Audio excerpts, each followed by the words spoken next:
বিষে নীল প্রাণের সুন্দরবন, বনের নদী খালে বিষ দিয়ে চলছে মাছ নিধন, ধ্বংস হচ্ছে লাখ লাখ রেণুপোনা, বাড়ছে শিকারীদের দৌরাত্ম্য, পরজীবী ও ছত্রাক রোগে আক্রান্ত হচ্ছে সুন্দরী, গড়ান, বাইন।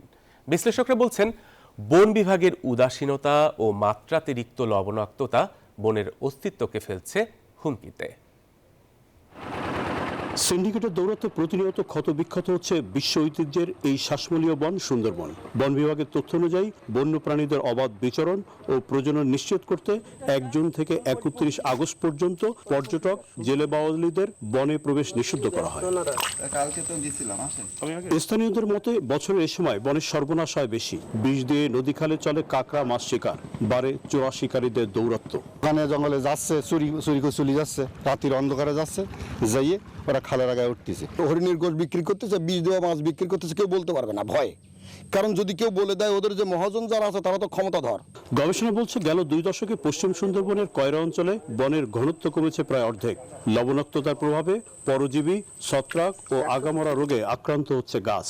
লবণাক্ত এই এলাকায় লবণাক্ত বেশি বাড়ে, এই কারণে আগার থেকে মরতে মরতে এই সুন্দর গাছগুলো মারা যায়। আমরা এই মুহূর্তে অবস্থান করছি পশ্চিম সুন্দরবনের কাশিয়াবাদ ফরেস্ট স্টেশনের বোস্টমখালী খালের তীরে। আমরা এখানে দেখেছি সুন্দরবনের এই অংশের মধ্যে বেশ কিছু পুরাতন বাইন গাছ আছে।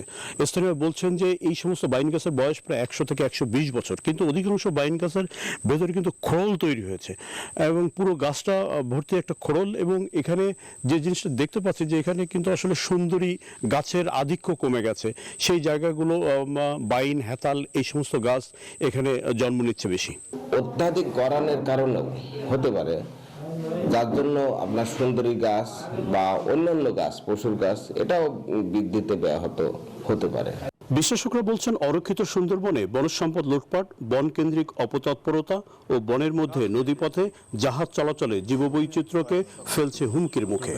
পানি যদি দূষণ হয়, সেই পানির দূষণ আপনারা জানেন যে সুন্দরবন 6 ঘন্টা পর পর পানির নিচে ডুবে যায়।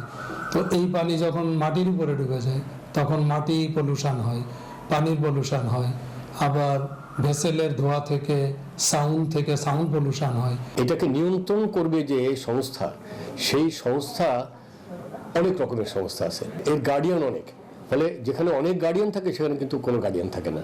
সুন্দরবন সুরক্ষায় টেকসই ও পরিবেশ বান্ধব সম্মিলিত উদ্যোগ নেওয়া গেলে রক্ষা পাবে জীববৈচিত্র্য, এমনটাই প্রত্যাশা বিশিষ্টজনদের।